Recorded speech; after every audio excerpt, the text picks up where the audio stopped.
The origins of this creepy yet innocent-looking humanoid bird species, called the Oocca, are far more twisted than you may think. The game they're featured in, Twilight Princess, does a decent job filling the player in on the lore surrounding the species, where you learn about their general history and motives, but the developers never give too much away, where it's never made clear how they were created as a species, and why they are so weird. I took the liberty to take a deep dive on researching this elusive species, and their background is far more strange than you would have thought, where their inception doesn't begin with Twilight Princess's release, and actually dates all the way back to 10th century BC. I guarantee that you won't look at these creatures the same way when you're done watching this video, so join me as I uncover the mystery that is the Oocca.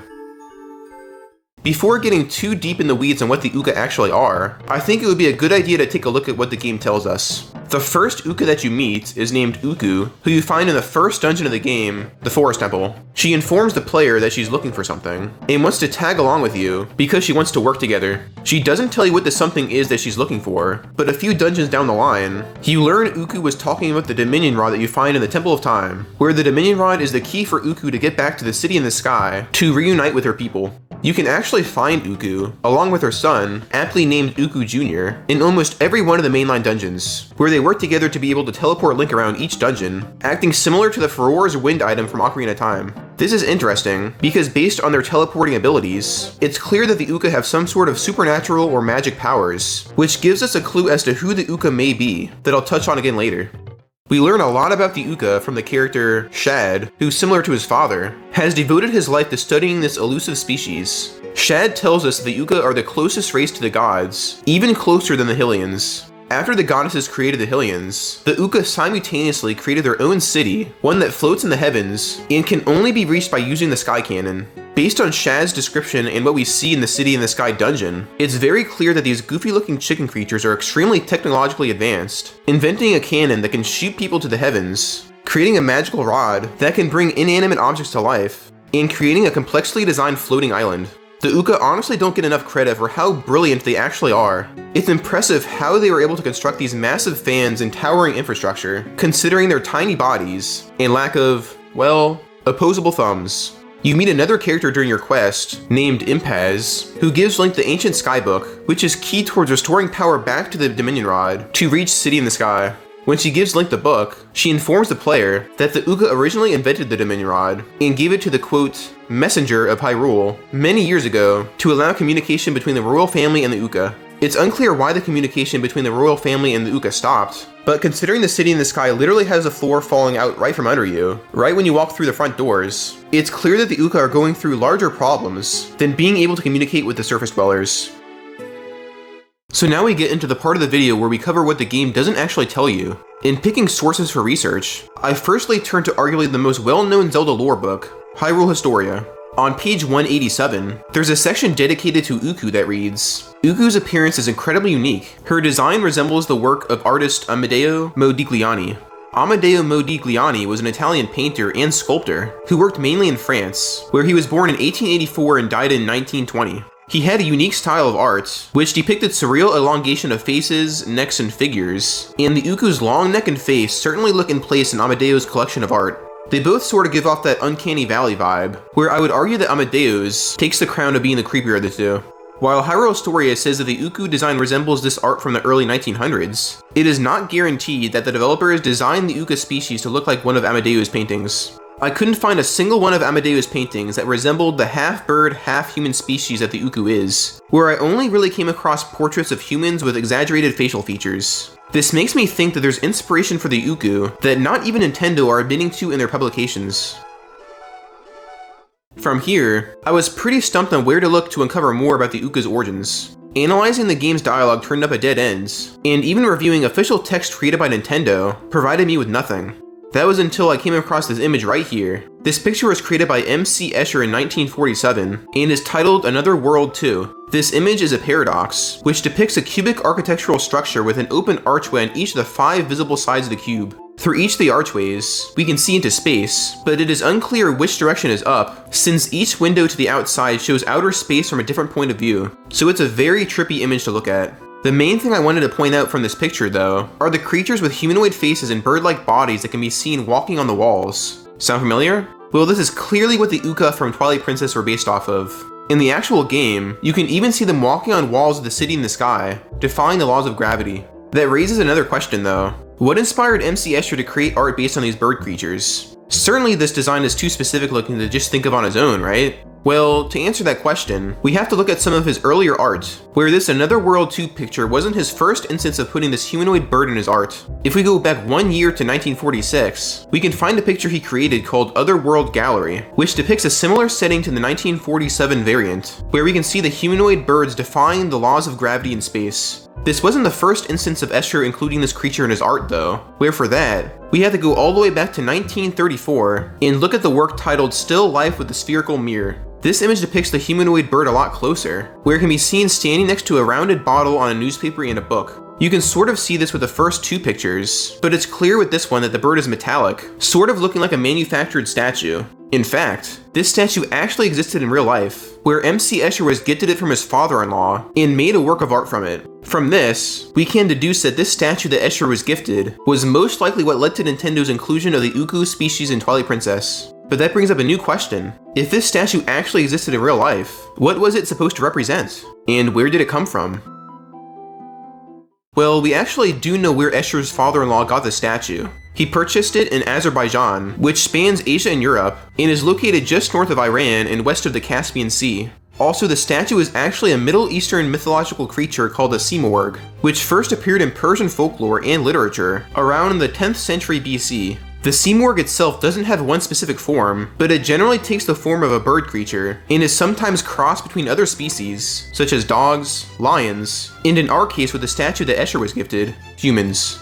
What strengthens this connection between the Simurgh and the Oocca are the striking similarities between the nature of the two beings. For one, the Simurgh are known to be benevolent birds that are unambiguously female. And what is Ooccoo? A benevolent female creature who helps Link on his quest. Nintendo even blatantly gave her a son that makes an appearance in the game. True, she does steal your Dominion Rod straight from under your nose, but she was just trying to get back home with her people, so I think that could be excused. The Simurgh from Persian mythology are also known to be very knowledgeable creatures, who represent the union between the earth and the sky, serving as mediator and messenger between the two. Sound familiar? In Twilight Princess, the Oocca are described as having close ties with the gods, even having a closer connection than the Hylians have with the gods. In-game, Link is even given the Dominion Rod, which the Oocca originally designed to give to a messenger to communicate to the royal family many years ago. The Oocca act as messengers between the Hylians and the gods, the same way as the Simurghs from Persian mythology act as messengers between the earth and the sky. The Simurgh, being a mythological creature, also fits the role of Ooccoo and Ooccoo Jr. being able to teleport around as if they have supernatural abilities. The Simurgh are oftentimes quoted as having supernatural abilities, such as being omniscient beings that know what will happen in the past, present, and future, as well as being able to travel between different realms of existence. And what's the entire functionality of Ooccoo and Ooccoo Jr. in Twilight Princess?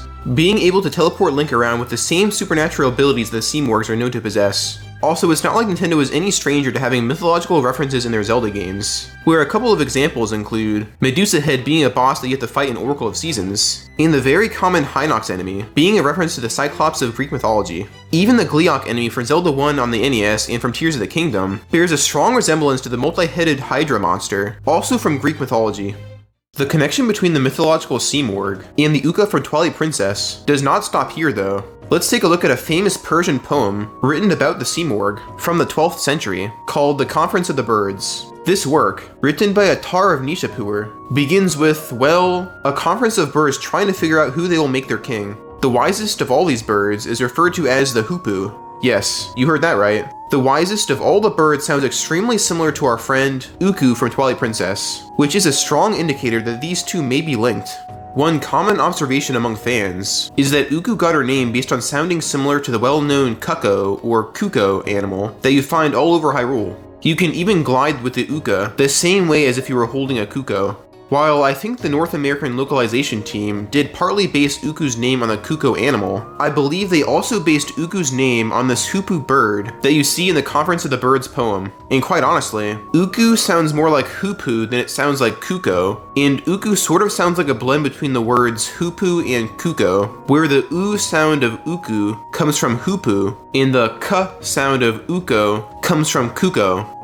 Another well-known discovery regarding Ooccoo's name is the hexadecimal color value of 00CC00, or Ooccoo, is the color green. More specifically, it is the same shade of green as Link's tunic in the concept art for Ocarina of Time. Since Ocarina of Time was a large influence on Twilight Princess's development, I think the spelling of Ooccoo was intentional to look like the hexadecimal color value, and the way the name sounds is based off of the words Hooppoo and Cuckoo. Anyway, let's continue with the Conference of the Birds story to look for other similarities between the Seamorg and Oocca. As the Conference of Birds are contemplating who they want to make their king, the Hooppoo, which is actually a species of bird in real life, suggests that they go on a quest to find the legendary Seamorg to make their leader. However, the quest that the Hooppoo suggests the party embarks on is super dangerous and would take a very long time to finish. Because of the difficulty of the quest, many of the other birds were reluctant to accompany the Hooppoo, but in the end, the Hooppoo was able to convince enough of them to tag along. The poem then covers the birds' long journey through different lands, where they had to traverse 7 different valleys. Each of these valleys signify an aspect of self-discovery, or lessons, that the birds had to learn to overcome in order to be a better version of themselves. I won't go over every single one of these lessons, but some of them include learning to love others and themselves, learning to be courageous, and learning to abandon their ego. Many of the birds were not able to make it through each of the valleys because the journey was difficult, but at the end of the story, we learn that 30 total birds made it to the gates of the Seamorg. Once at the gates, the gatekeeper let them through, where they discovered a room full of mirrors with nothing else. At first, the birds were confused about where the Seamorg was, so that they could declare their king, but at this point, we realize the moral of the story. Us non-Persian speakers don't know this, but Seamorg is actually a Persian word, which translated to English literally means 30 birds, where the C prefix means 30, and morg means birds. So in the story, the 30 birds that made it through the 7 valleys literally are the Seamorg themselves, where they can see themselves in the mirrors after walking into the dwelling of the Seamorg. The goal of the birds' quest was self-discovery, and not to find some majestic bird. The message here is that determination and drive to better oneself can only be found in one's heart, and not by some external means. In this story, the birds represented humans and all the desires and attachments we have to the world, while the Hooppoo represented a wise person who led the birds to purify their souls. So what does this story have to do with Twilight Princess, besides the fact that Hooppoo sounds awfully similar to Ooccoo? Well, since we know the Oocca are Seamorgs, and Seamorgs literally means 30 birds, let's count how many Oocca we can find in the City in the Sky dungeon, shall we? We have the Oocca shopkeeper, Ooccoo, and Ooccoo Jr. in the shop towards the beginning. Upon entering the dungeon, we have a patch of 2 by the entrance door, and a patch of 2 walking on the walls. In the large central circular room, we have 2 more. We actually don't have any in the western wing of the dungeon, but we have quite a bit more in the eastern wing, where we have 3 in a small alcove, 3 along a long hallway in the adjacent room, 3 more along another long hallway close by,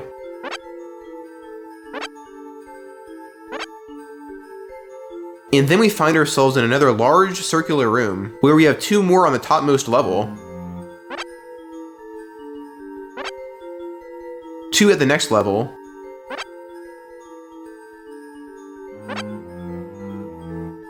two more at the level below that, and 2 additional ones below that.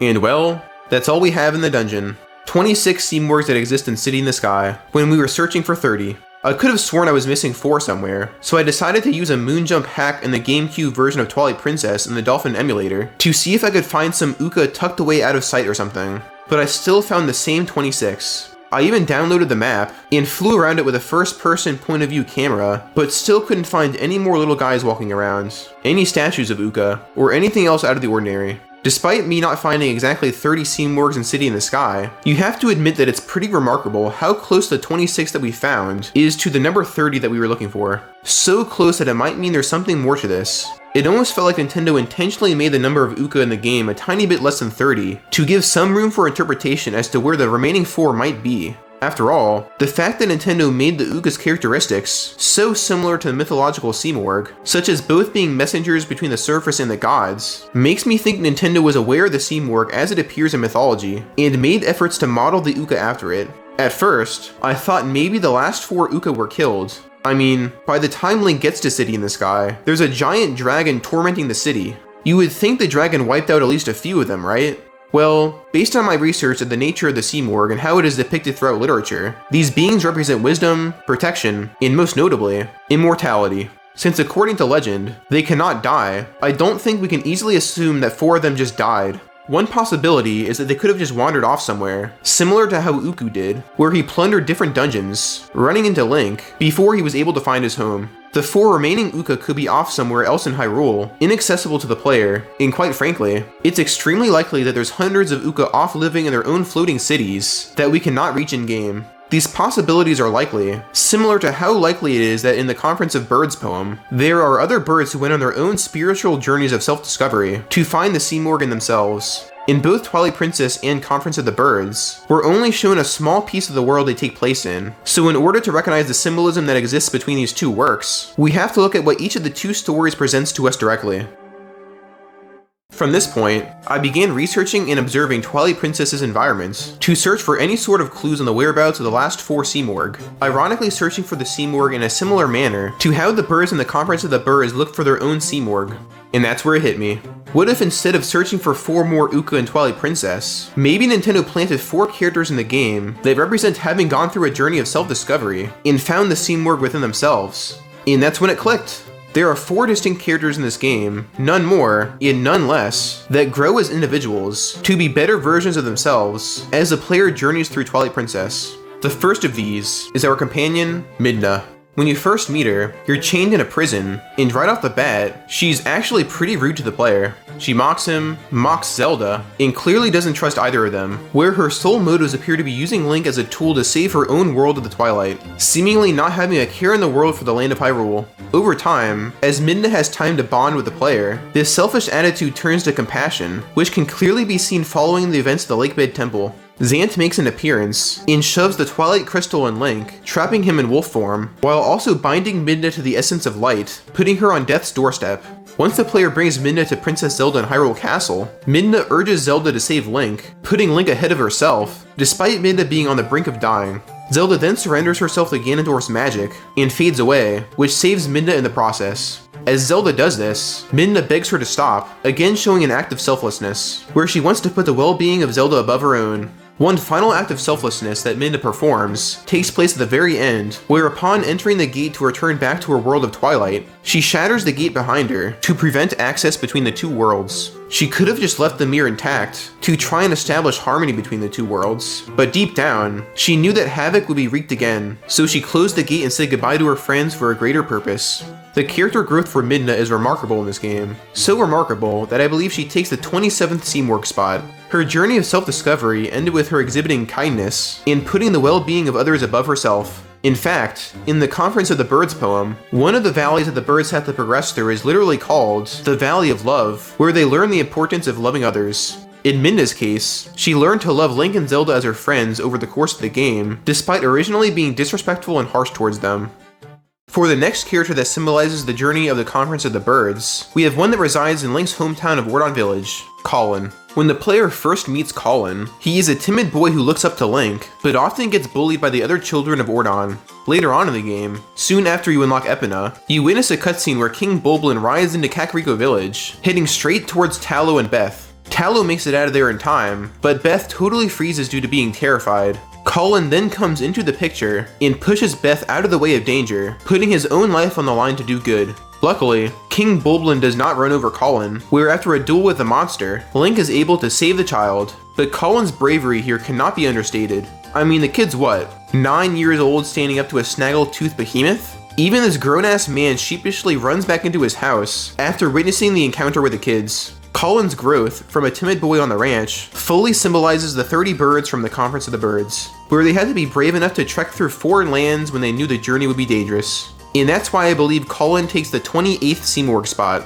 The next Sea Morg representative may not be one that you would expect, where we have King Bulblin himself. Yes, a grotesque monstrosity like this can symbolize a majestic bird deep down. But ironically, this guy goes through arguably the greatest character transformation out of all the NPCs in this game. Throughout Twilight Princess, you repeatedly witness his evil as he kidnaps children and harms others for seemingly no reason besides the hatred that brews inside of him. It's not until towards the end of the game that you witness this character have a total 180 in terms of attitude, where after getting hacked up by Link for the 4th or 5th time, he speaks to the player and says, "Enough, I follow the strongest side. That is all I have ever known." He has the guts to stand up to his master, Ganondorf, and even though he has been beaten down by Link over and over again, he doesn't resent Link, and actually gives him a small key to help him on his quest to save Hyrule. He doesn't let his ego get the best of him, where he gives Link a key to progress even though he didn't need to do so, and could have just walked away.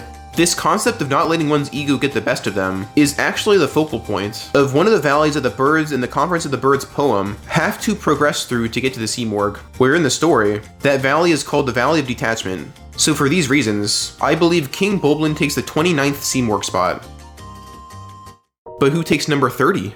I had a hard time trying to figure this out. One character that initially came to mind was Princess Zelda. As I mentioned earlier, she surrendered herself to Ganondorf's magic and faded away, saving Midna in the process. This is undoubtedly a selfless thing that she did, but she's a good character the whole story, and does not undergo any sort of personal transformation, similar to the birds from the Conference of the Birds, or similar to Midna, Colin, and King Bulblin who I mentioned previously. I also thought maybe the last Sea Morgue metaphor could be the hero's shade, who teaches Link sword techniques. The hero's shade is actually the hero of time from Ocarina of Time and Majora's Mask, who teaches Twilight Princess Link his techniques in order to pass down the lessons of his life. This is nice of the hero's shade and all, but similar to Zelda, he doesn't really undergo through any sort of self-discovery transformation, where during the entire game, he's very static and just teaches sword techniques. We don't get to see any side of him that exhibits any unsatisfactory personality traits towards the beginning of the game or anything. So after doing some more thinking, I figured out the 30th and final Sea Morgue is right under our noses. Being able to be controlled by our game inputs the entire time, Link, the hero of Twilight. Link is a bit of an oddball out of the 4 characters that symbolize the Sea Morgue, because he is arguably the most bland character personality-wise, and is basically a blank slate, where his personality is pretty much up to the interpretation of the fans. There is one key feature that makes Link stand out as a Sea Morgue though, and that lies with the item he finds in the Temple of Time, the Dominion Rod. As I stated earlier, the Sea Morgue from Persian mythology represents the messenger between the earth and the gods. And what is the Dominion Rod? A communication device between the Hylians and the Oocca, aka Sea Morgues, who are known to have close ties with the gods. So in Twilight Princess, Link is literally a messenger between the Hylians and the gods, because he is the wielder of the Dominion Rod, making him a Sea Morgue. In a quote from Impaz of Hidden Village, she even says, "Hey, that rod, is that the Dominion Rod? Ah, could it really be? Are you the messenger to the heavens?" Among the legends of my clan, there is a story from the time when the Oocca still maintained contact with the royal family. Yes, it is said that a mysterious rod was handed down from the people of the sky, and it was called the Dominion Rod. The rod was only to be carried by the messenger to the heavens when the royal family needed to communicate with the Oocca. But there is a question that remains unanswered though. If Midna, Colin, and King Bulblin all experience self-discovery of their own similar to the birds in the Conference of the Birds, then why is Link a blank slate with no personality the whole game, and seemingly does not go through any sort of self-discovery of his own? Well, we already know that Nintendo intentionally makes Link a blank slate in his games, so that the player can project themselves onto our protagonist to get more immersed while playing. So, I think Nintendo giving Link the Dominion Rod, declaring his Sea Morgue status, is a message that the Sea Morgue is inside of us, the player. As we play Twilight Princess, we are tasked with defeating bosses, solving challenging dungeons and puzzles, all to grow as individuals, undergoing our own journey of self-discovery and self-improvement, as we watch and learn from Midna turning from arrogant to compassionate, Colin from timid to courageous, and King Bulblin from evil to an ally of the Hylians. So the final Sea Morgue hidden in Twilight Princess was inside of us, the player, all along. So, that's the shocking origins of the Oocca from The Legend of Zelda, Twilight Princess. Let me know what you all think about the Oocca in the comments, and let me know your own theories regarding the origin of Ooccoo. I would love to hear them. I actually think I may be the first person online to publicly make a connection between the Sea Morgue from Persian mythology and the Oocca from Twilight Princess, which is honestly surprising because the similarities are so glaring. Also, as a disclaimer, a lot of what I presented in this video is just a theory, where it's not even known if Nintendo is even aware the Oocca are based on the mythological Sea Morgue creature. I just analyzed the facts and presented in this video what I thought made the most sense. But anyway, I think that about covers it. Since you made it to the end of the video, that clearly means you enjoyed watching, so go ahead and click that subscribe button to not miss out on future videos like this. I have dozens of Zelda video ideas for the future, so make sure you don't miss out. I'll see you in the next one.